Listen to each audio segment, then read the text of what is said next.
Let's now bring in our senior political correspondent, Ozugbakun, who has been following events in the political space, especially in the nation's capital. The D-Day is almost here. What is the mood in Abuja?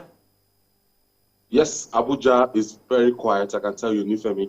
As a matter of fact, tomorrow is being a public holiday, so civil servants are not expected on their duty posts, and they won't be going to work. So the whole of Maitama area has been cordoned off. We just left the Eagle Square now after we set up our equipment, and security is watertight in all the roads leading to the Eagle Square.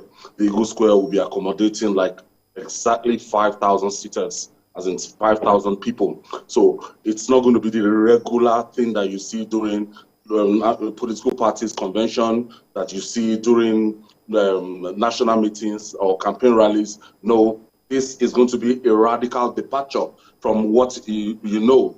And we journalists have been told that we have to get to the venue very early in the morning, but we are not going to be allowed actually to move to the Eagle Square ground directly.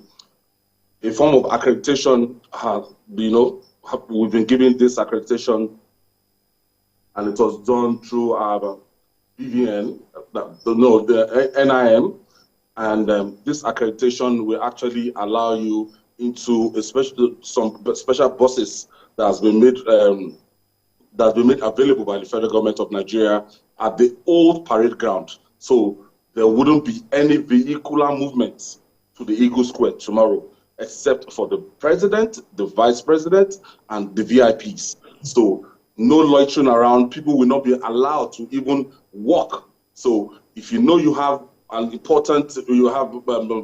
kind of invite to the Eagle Square tomorrow, you go to the old parade ground and you are going to be screened.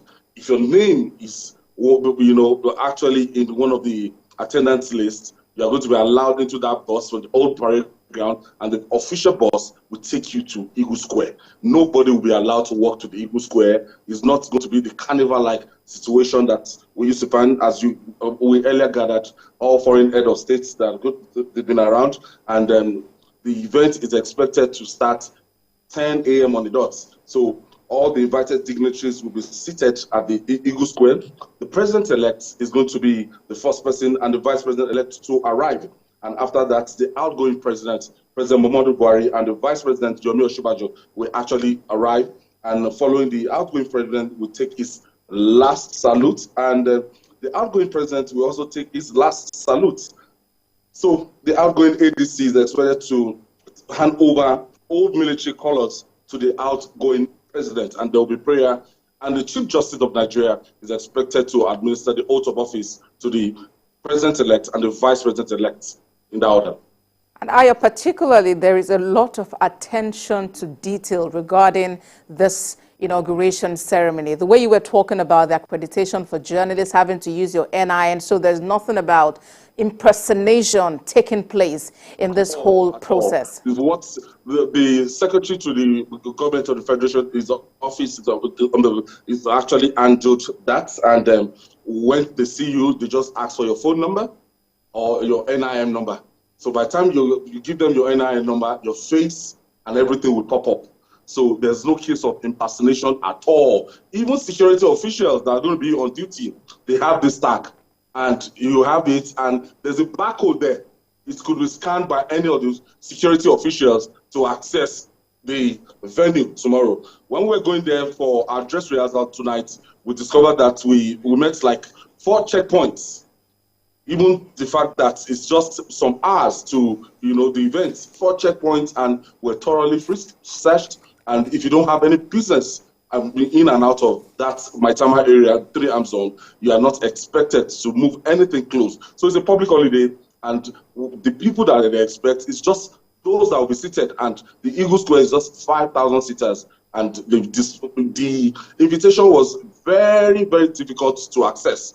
A lot of party chieftains, a lot of friends, a lot of people have been complaining that they found it so difficult to actually get an invite for this event. So they advise Nigerians that, all major TV stations will be transmitting it live. So it's better you sit at home, you watch it, than if you don't have any business at the Eagle Square, to come to the Eagle Square. It doesn't, the stress is not worth it at all. So it is when you are duly invited and you have that invite, you go to the parade ground, and the government, they've made absolutely clear that a mode of transport will take you down to the Eagle Square.